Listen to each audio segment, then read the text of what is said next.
The journals do not begin with fear. They begin with weather. On the morning of June 3, 1916, a small Imperial survey expedition departed the rail outpost of Ivadel on the eastern edge of the Ural wilderness. Their assignment was routine for the period: to chart river routes, measure forest boundaries, and record mineral prospects for the Ministry of Agriculture. The work was slow, technical, and, by the standards of the time, unremarkable. There were 7 men in total. The expedition leader, Sergei Antonov, age 42, had served in 3 prior mapping campaigns. His notebooks were known for their precise hand and unemotional tone. Alongside him traveled 2 junior surveyors, a medical orderly, a cartographer, and 2 local guides hired from nearby settlements along the Lazva River. Supplies were carried by pack horses. Equipment included field cameras, barometers, canvas tents, and a single telegraph transmitter intended for scheduled check-ins from fixed river stations. Their destination lay deeper into the northern forest, an expanse of black spruce, peat marsh, and low mountain ridges where settlements thinned into hunting cabins and seasonal trapping camps. Contemporary records describe the region as quiet but demanding. Mosquitoes were constant. Rain arrived without warning. Navigation relied heavily on landmarks that shifted with fog and flood. For the first 10 days, the expedition progressed without incident. Antonov's journal entries remain methodical. Distances measured, river depth recorded, horse feed tallied, evening temperatures noted. At camp, routines formed quickly. Tents arranged in a narrow half-circle. Cooking fire always kept low to conserve fuel. Watchers rotated at night, less for security and more to protect supplies from animals. It is in these early entries that the first subtle irregularities appear, not as events, but as observations left without comment. On June 11th, Antonov writes, "Tracks present near eastern line, not wolf, pattern unclear, possibly distorted by rain." No further explanation follows. 2 nights later, another note appears. Guide Mikhail reports hearing movement beyond camp perimeter after midnight. No visual confirmation again. No alarm is recorded. No defensive measures are described. The entry is placed between weather readings and inventory adjustments. According to later testimonies, daily life at this stage remained calm. The men joked in the evenings. Instruments were cleaned. Boots were dried near the fire. Spirits were considered stable, despite the isolation. Yet the environment itself was changing. As they moved northward, the forest thickened. The canopy closed overhead. Daylight dimmed beneath overlapping branches. Sound behaved strangely. Voices carried farther than expected, while distant noises seemed to vanish abruptly. By mid-June, river fog became persistent. Visibility in the mornings dropped to less than 30 meters. Orientation increasingly relied on compass bearings rather than visual markers. It is here that Antonov's tone begins to shift, not dramatically, but noticeably. On June 17th, he records unusual repetition of distant footfall sounds during evening hours, possibly echo distortion from ravine terrain. Still, no formal concern is raised. But that same day, cartographer Yuri Lebedev added a private marginal note to one of the field maps. Later preserved in regional archives, there is a sense of being observed when working the eastern slope, difficult to explain. Others feel it as well. No mention of animals, no mention of threats, only the impression. That evening, the guides requested the fire be moved closer to the tents. Officially, it was blamed on wind conditions. Unofficially, according to later statements, they preferred not to sit facing the dark tree line. Small choices, minor adjustments, nothing that warranted turning back. Yet, by the end of the 3rd week, several members independently recorded the same quiet detail. The forest no longer sounded empty. Not with birds, not with insects, but with something that moved when the camp moved and fell silent when they stopped. At the time, no one named it. They continued forward, unaware that these early notes, written in passing, would later become the first markers of an experience none of them could fully explain, and that within days, the expedition would begin to realize they were no longer alone in their route through the wilderness. The first disturbance wasn't violent. It was a quiet absence. On June 21st, 1916, a pack horse vanished. Its tether rope lay on the ground, still looped but slack. There were no signs of a struggle, just a faint trail of pressed grass leading into the woods. The search found nothing. Later that day, a surveyor heard steady footsteps mirroring his own, but saw no one. When he stopped, they stopped. That night, two men saw movement in the brush across the river, and then slow, heavy steps were heard, circling the campfire, just beyond the light. The next morning, they found strange indentations pressed into the bark of a birch tree. No animal known to the guides could have made them. That evening, the sound returned, but this time it didn't circle. It stayed fixed in one spot, just beyond the trees. Watching, they were no longer alone. Something was taking notice. The change occurred on June 23rd, not suddenly, but steadily, like pressure building beneath calm water. The expedition broke camp at first light, moving northwest along a narrow river tributary. Progress was slower than usual. The terrain became uneven, marked by fallen timber and soft marshland that forced repeated detours. By mid-morning, the men began to notice something unfamiliar. Their own movement was no longer the only sound traveling through the forest. Not constant, not hurried, but present enough to be recognized. When the expedition halted for rest, the sound stopped. When they resumed, it returned.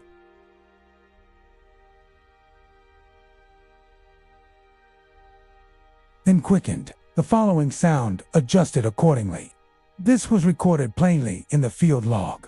Auditory repetition confirmed, 'cause unidentified. At noon, the group encountered the first physical disturbance directly tied to their presence. While crossing a shallow clearing, the lead guide halted abruptly. Ahead, in damp soil near the riverbank, were impressions not fresh enough to glisten with moisture, but not old enough to be weathered away. Not clearly human. Not clearly animal.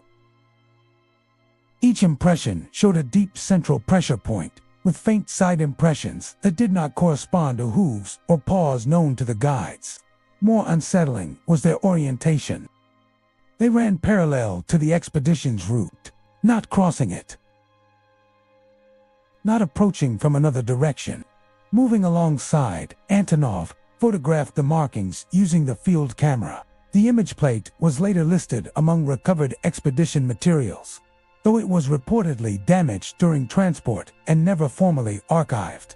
The group debated explanations: malformed bear prints, water distortion from river overflow. Yet none of these theories fully matched the spacing or stride length. From this point onward, tension became visible. Voices lowered, conversations shortened, glances toward the tree line became frequent. That evening, while establishing camp near a rocky embankment, the most direct disturbance occurred.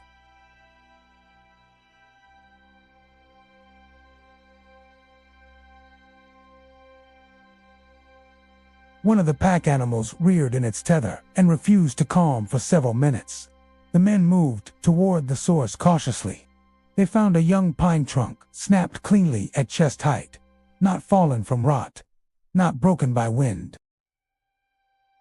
The fibers were twisted, compressed inward, as though the trunk had been bent deliberately and forced apart. No surrounding tracks were visible. Antonov ordered the camp perimeter tightened and instructed the men to remain grouped after sunset. That night, the movement returned closer than before. Multiple witnesses described the sound as heavy displacement of undergrowth, combined with slow foot placement.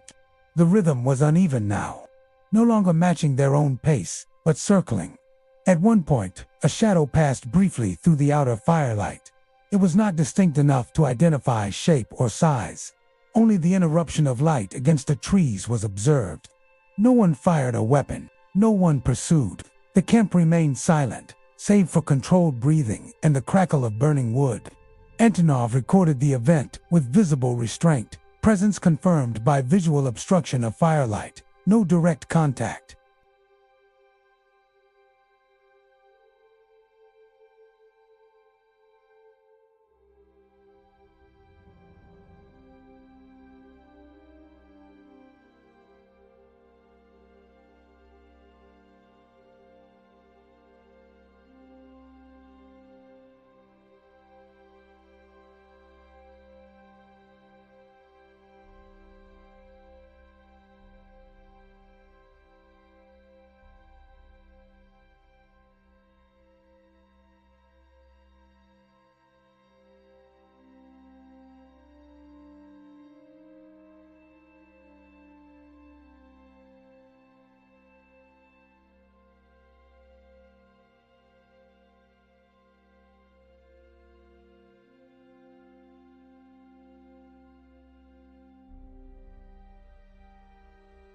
The expedition did not sleep on the night of June 24th. What rest they attempted was shallow, interrupted by repeated disturbances that never fully revealed their source. Shortly after midnight, the sound returned, closer than any previous occurrence. Not at the perimeter this time, but within the outer ring of trees surrounding the camp. The movement was slow, measured, deliberate.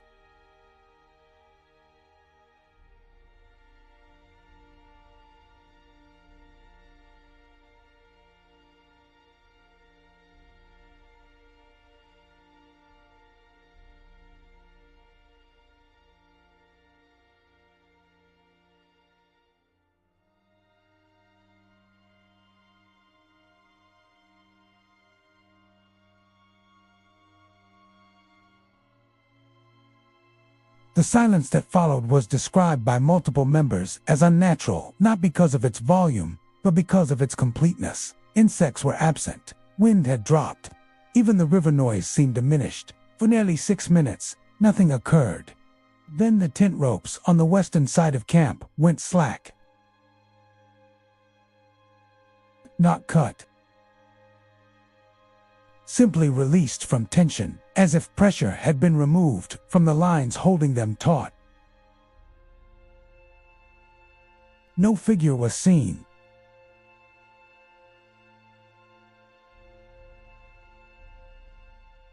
The men rushed forward with lanterns raised.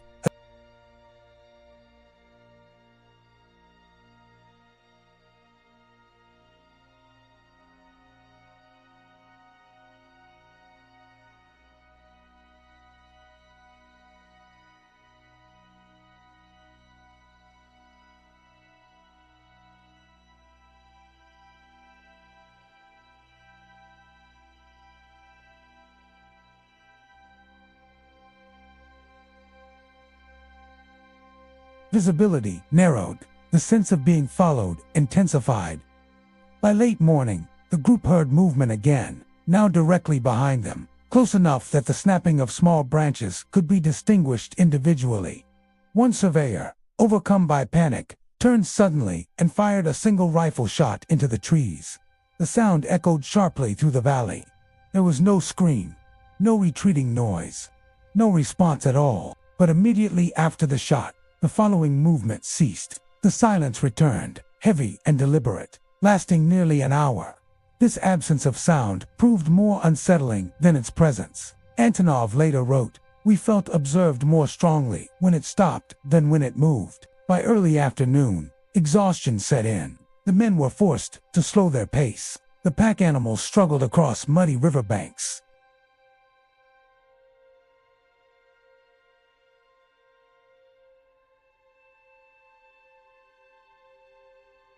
He claimed to see movement across the opposite slope, not a clear form, but a shifting outline that did not match vegetation or shadow patterns. 3 others reported seeing the same disturbance moments later. It did not approach. It did not retreat. It remained partially obscured by terrain, present just long enough to be noticed, then vanished from view without sound. No one pursued it. No one recorded a description beyond upright movement and abnormal stillness. That was enough. Antonov ordered an emergency march to the river station without further stops, except for water collection. Rations were reduced. Night travel, normally avoided, was authorized. By sunset, the expedition was physically depleted, psychologically strained, and operating under the singular objective of leaving the region behind them. They did not speak of what they believed was following them. They did not assign names. They only acknowledged, without debate, that something had crossed a boundary between distant observation and direct interference, and that it had chosen to make itself known, not through attack, but through control of proximity. The consequences of that realization would not end with their escape from the forest. The surviving records of the 1916 expedition are sparse. Antonov's field journals, partially preserved in the regional archives of Yekaterinburg, offer careful, restrained descriptions of terrain, weather, and measurements. Yet scattered between these entries are fleeting notes hinting at phenomena the men could not explain. Impressions in soil, snapped trees, repeated sounds, and the unshakable feeling of being followed. Lebedev's sketches and photographs show marks on birch trunks and soil depressions that defy straightforward identification. Attempts to interpret them at the time yielded no consensus. Some officers suggested unusual animal behavior. Others insisted wind, erosion, or human error must account for what was observed. Yet none could reconcile the reports of synchronized movement and the precise way the sounds mirrored the men's own pace. Later, historians examining the archival material noticed small contradictions. The guide's recollections, recorded decades afterward, sometimes conflicted with Antonov's own accounts. Distances, timing, and descriptions of movement varied slightly. Some witnesses recalled seeing fleeting shapes, others recalled none. Even the photographs, degraded by time and handling, left more questions than answers. Local oral histories of the northern Ural forests hint at similar encounters. Hunters and trappers spoke of watchers that move with the trees, never seen directly but felt by those traveling alone or in small groups. These accounts never reached formal documentation until much later, but they resonate uncannily with the expedition's records. No clear explanation exists. No official conclusion was ever reached. The ministry report made no mention of the disturbances, focusing solely on survey outcomes. The men themselves seldom spoke of the events after returning, leaving the impressions to fade into personal memory, quietly influencing their perception of wilderness for the remainder of their lives. Even today, the materials, journals, photographs, and sketches retain a subtle unease. The forest they traversed remains largely unchanged, dense and silent in ways that invite observation but reveal nothing. Those who study the expedition are left with only fragments, measured notes, occasional sketches, and the persistent impression that the men were not alone. And in that lingering uncertainty, the story remains unresolved. The northern forests do not confirm, they do not deny, they simply endure. No resolution, no clarity, only the quiet knowledge that something was following. And the memory of it has endured in whispers, notebooks, and shadows ever since. The expedition reached the nearest river station on June 26, 1916, 3 days after the breaking point. Their arrival was quiet and exhausted, men soaked with rain, boots caked with mud, and faces drawn with tension. None spoke of the events in detail to station staff, offering only the official explanation. Delays and difficulties in terrain had slowed progress. Antonov filed a brief report with the Ministry of Agriculture. It focused solely on survey data, river measurements, and remaining provisions. The journal entries from the last days in the forest were vague, noting only progress slowed, circumstances unusual, return prioritized. Yet privately, Antonov's writings reveal a different reality. Letters later recovered by family members describe sleepless nights, men whispering in fear, and a shared sense of being followed even after leaving the dense forest. Though the trees are behind us, the impression remains. Each step toward civilization feels accompanied. Among the men, behavior began to shift in subtle but noticeable ways. The guides, normally confident in navigation and survival, refused to talk about the northern forests in detail. Surveyors avoided solitary work. At night, men would check doors and windows multiple times before sleep. The medical orderly recorded elevated pulse and tremors in 2 members. Though no illness was present, efforts were made to document the experiences objectively. Antonov instructed Lebedev, the cartographer, to draw the marks and impressions found along the route.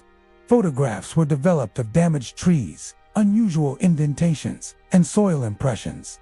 Some images survived, others were either lost or degraded during transport. None provided definitive explanations, only visual evidence of irregularity. Contemporary newspaper reports, appearing in regional publications in Yekaterinburg and Perm, framed the expedition as delayed and weather-struck. Oral accounts, recorded years later, however, retained the memory of strange movements and quiet watching. Guides and locals would occasionally remark that the northern reaches of the Ural forests were different without elaborating.